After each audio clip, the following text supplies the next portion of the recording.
Lemari es. Lemari es ini pasti ada di hampir setiap rumah. Coba perhatikan pintu lemari es. Mengapa pintu lemari es dapat menutup dengan kuat dan rapat? Hal ini dikarenakan di sekeliling sisi pintu lemari es terdapat magnet. Sebuah magnet yang panjang diletakkan di dalam karet sepanjang pintu lemari es. Magnet yang terpasang di sepanjang pintu lemari es tentu saja menghasilkan medan magnet. Bagaimana medan magnet bisa dihasilkan dan bagaimana cara menghitung besar medan magnet? Sobat belajar dapat menemukan jawabannya di video ini. Medan magnet, dari asal katanya, medan itu sendiri artinya tempat atau daerah. Jadi, medan magnet dapat diartikan sebagai daerah di sekitar magnet yang masih mendapat pengaruh gaya magnet.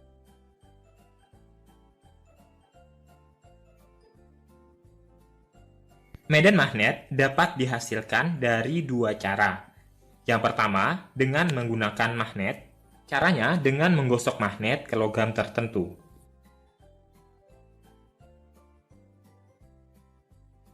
Yang kedua, yaitu dari arus listrik.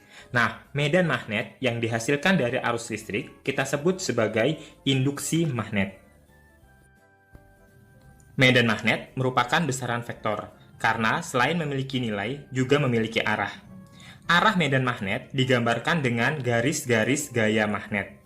Yang mana arah garis-garis gaya magnet ini yaitu keluar dari kutub utara dan masuk menuju kutub selatan magnet. Selanjutnya, percobaan Ørsted. Percobaan Ørsted dikemukakan oleh ilmuwan bernama Hans Christian Ørsted, yang mana kesimpulan dari beliau adalah di sekitar penghantar berarus listrik terdapat medan magnet. Menurut Ørsted, arah medan magnet dapat digambarkan dengan menggunakan aturan atau kaidah tangan kanan, di mana jempol menunjukkan arah arus listrik, sementara keempat jari yang digenggam menunjukkan arah medan magnet B. Seperti disampaikan di awal, induksi magnet adalah medan magnet yang dihasilkan dari arus listrik. Nantinya kita bahas induksi magnet pada kawat lurus, kawat melingkar, solenoida, dan toroida. Induksi magnet pada kawat lurus, panjang, tak terhingga. Nah, untuk kawat lurus panjang tak berhingga, kita ambil titik P yang ada di sebelah kanan. Jarak titik P ke kawat adalah A, sementara arah medan magnet B berlawanan arah jarum jam, dan arah arusnya ke atas. Persamaan matematis yang bisa digunakan untuk mencari induksi magnet pada kawat lurus panjang tak berhingga adalah B sama dengan μ0 dikali I dibagi 2πA, di mana B adalah induksi magnet di titik P, sementara μ0 adalah permeabilitas ruang hampa, dan I arus listrik, serta A itu adalah jarak titik P ke kawat. Di sini, induksi magnet satuannya Weber per meter persegi atau Tesla, sementara permeabilitas ruang hampa nilainya 4pi kali 10 pangkat min 7 Weber per ampere meter. Sementara arus listrik tahu kan satuannya ampere, sementara jarak satuannya meter. Untuk kawat lurus panjang berhingga berarti dia memiliki batas-batas ujungnya. Nah, di sini untuk kawat lurus panjang berhingga memiliki dua sudut yang berbeda, antara lain θ1 dan θ2. Sementara untuk mencari arus dan medan magnetnya sama seperti kawat lurus panjang tak berhingga. Di titik P berarti P itu memiliki jarak terhadap kawat yaitu A. Persamaan matematis yang bisa digunakan untuk mencari induksi magnet di titik P dirumuskan dengan B sama dengan μ0I per 4πA dikali dalam kurung cos θ1 ditambah cos θ2. Pernahkah kalian melihat atau mendengar alat metal detector? Nah, alat metal detector ini biasanya digunakan untuk mengecek senjata logam. Alat ini terdiri atas kumparan besar yang dapat dialiri arus listrik. Orang yang membawa senjata logam dan berjalan di bawah pintu detektor akan dapat dengan mudah terdeteksi. Senjata logam dapat mengubah elektromagnetik yang dihasilkan kumparan. Perubahan ini akan terdeteksi dan alarm akan berbunyi. Alat ini merupakan salah satu aplikasi dari induksi magnet pada solenoida yang akan kita pelajari pada part 2 kali ini. Selanjutnya, induksi magnet pada kawat melingkar. Nah, gambarnya seperti ini ya. Jadi ada sebuah titik di luar dari kawat melingkar. Jadi kawatnya dibuat melingkar. Untuk mencari induksi magnet di titik O atau di pusat lingkaran, kita bisa menggunakan persamaan B sama dengan mu 0 I per 2A. 2 dikali A. Sementara untuk mencari induksi magnet di titik A yang di luar ini ya, kita bisa menggunakan persamaan matematis B sama dengan mu 0 I per 2A dikali sin pangkat 3 theta. Nah, sin theta ini itu sama dengan A dibagi R. Di mana A di sini adalah jari-jari, sementara R itu adalah jarak dari titik singgung terhadap titik A. Kemudian A jari-jari kawat dan B induksi magnet. Nah, ini jika kawat berupa setengah lingkaran atau seperempat lingkaran, maka rumus B tinggal dikalikan dengan setengah atau seperempat. Oke, selanjutnya induksi magnet pada solenoida. Solenoida adalah penghantar lingkaran dengan jumlah lilitan yang banyak. Jadi intinya, solenoida ini seperti kumparan ya. Gambarnya seperti ini. Kelihatan banget ya. Jadi jumlah lilitannya banyak. Nah, sekarang kita bisa mencari induksi magnet di pusat solenoida dan di ujung solenoida. Untuk di pusat, kita bisa menggunakan persamaan B sama dengan mu 0 IN dibagi L. Sementara yang di ujung, itu nilainya sama dengan setengah kali induksi magnet di pusat. Berarti rumusnya menjadi B sama dengan setengah mu 0 IN dibagi L. Di mana N adalah jumlah lilitan, sementara L adalah panjang solenoida satuannya meter. Untuk mu 0, 4pi kali 10 pangkat min 7, dan I itu adalah arus listrik. Oke, selanjutnya induksi magnet pada toroida. Toroida ini merupakan solenoida yang dibuat melingkar. Jadi gambarnya seperti ini, dia terdapat jari-jari ya, R-nya itu jari-jari. Jadi dia gabungan antara solenoida dan kawat melingkar.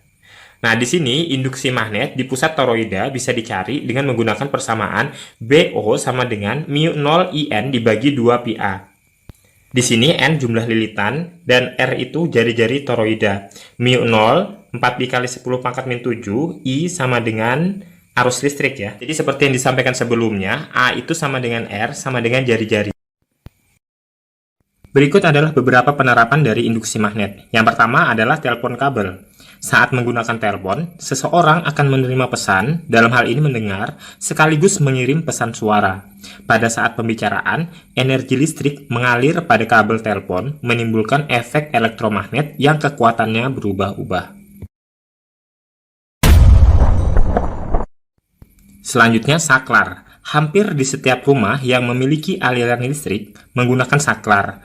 Lilitan kawat dalam saklar berfungsi sebagai elektromagnet yang menarik ujung besi ke bawah. Setelahnya, ujung besi lainnya akan menyimpang ke kanan dan mendorong tangkai ke kiri, sehingga tangkai kiri dan kanan akan bersentuhan untuk mengalirkan arus listrik. Selanjutnya, bel listrik. Alat ini menggunakan magnet sebagai komponen utamanya. Saat tombol bel listrik ditekan, rangkaian arus menjadi tertutup dan arus mengalir pada kumparan. Aliran arus pada kumparan ini mengakibatkan besi di dalam bel menjadi elektromagnet yang mampu menggerakkan lengan pemukul untuk memukul bel hingga berbunyi.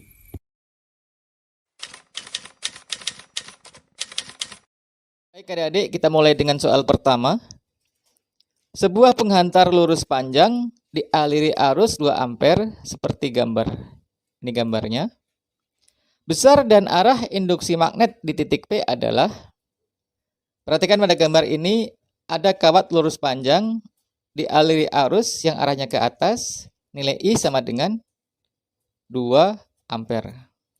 Kemudian jarak titik P ke kawat adalah 4 cm atau A sama dengan 4 dikali 10 pangkat min 2 meter. Kita diminta untuk mencari berapa induksi magnet di titik P.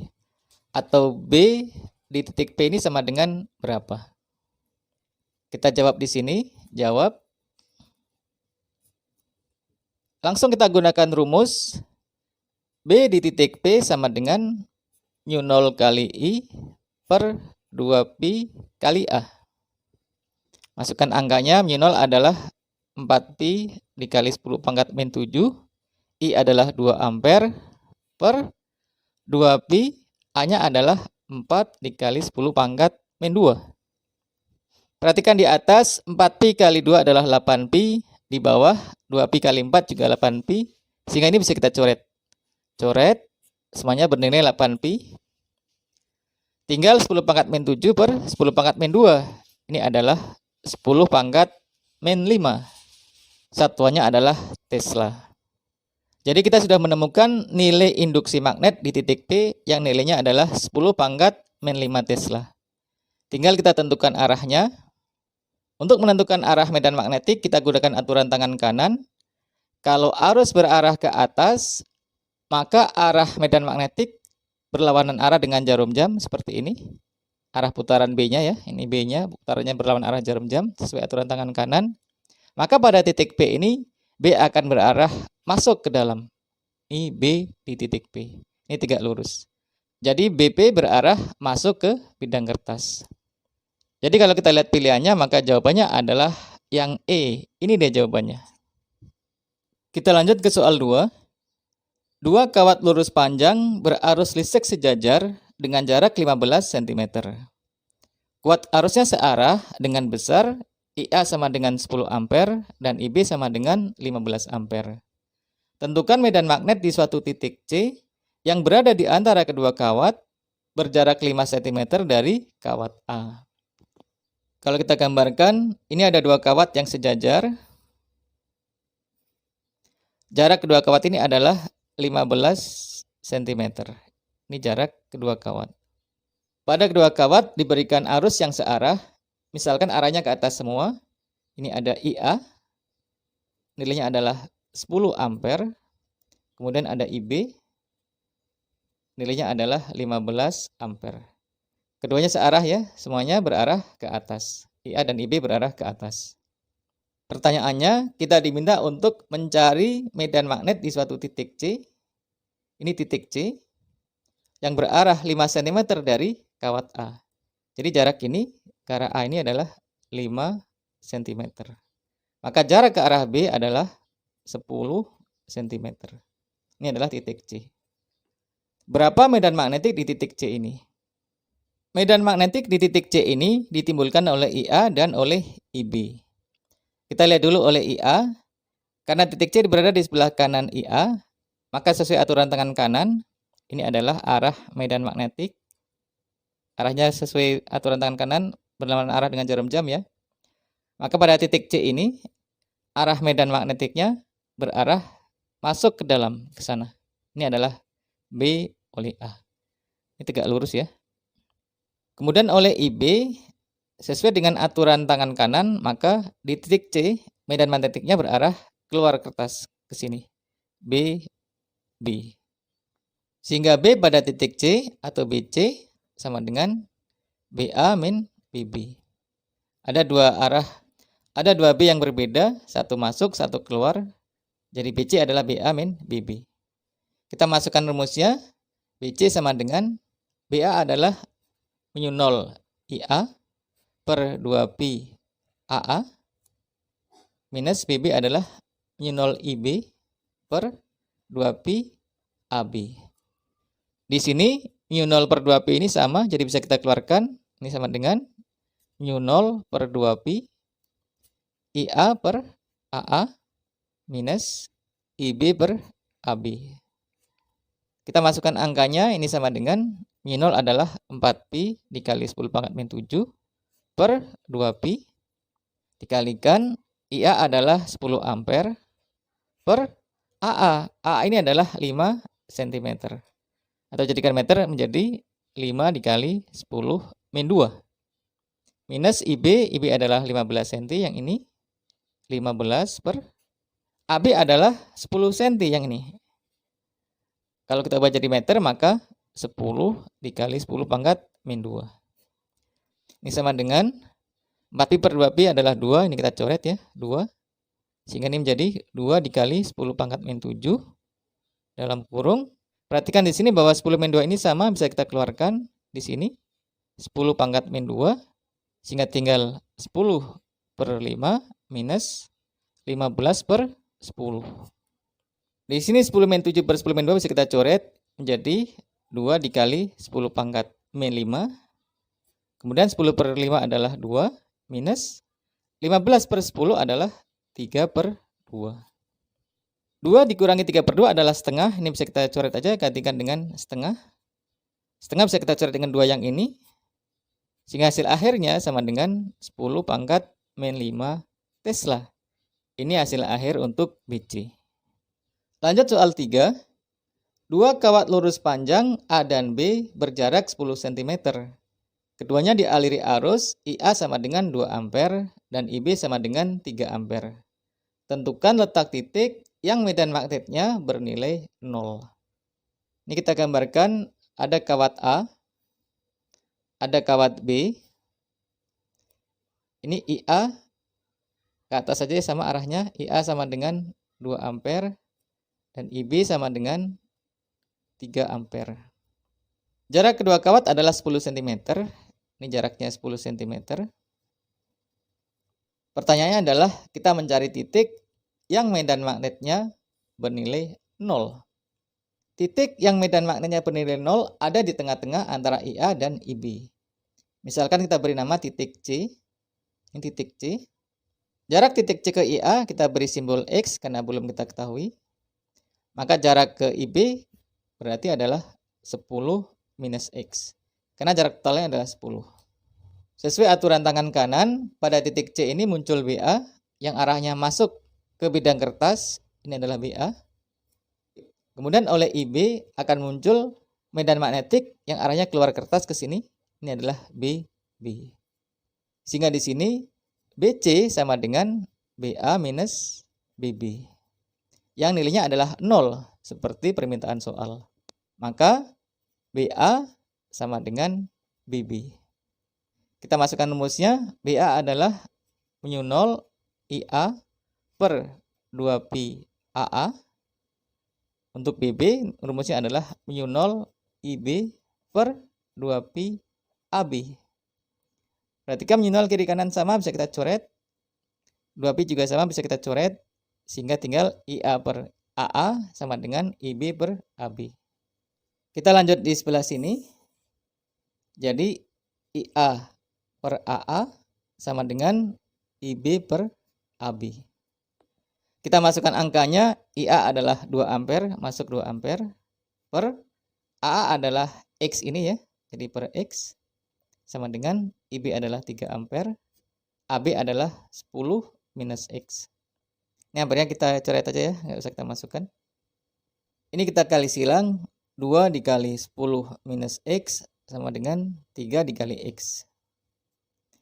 2 kali 10 adalah 20 minus 2X sama dengan 3X. Jadi 20 sama dengan, pindahkan min 2X ke kanan menjadi 2X plus 3X atau sama dengan 5X. Maka X sama dengan 20 per 5 atau sama dengan 4 cm. Jadi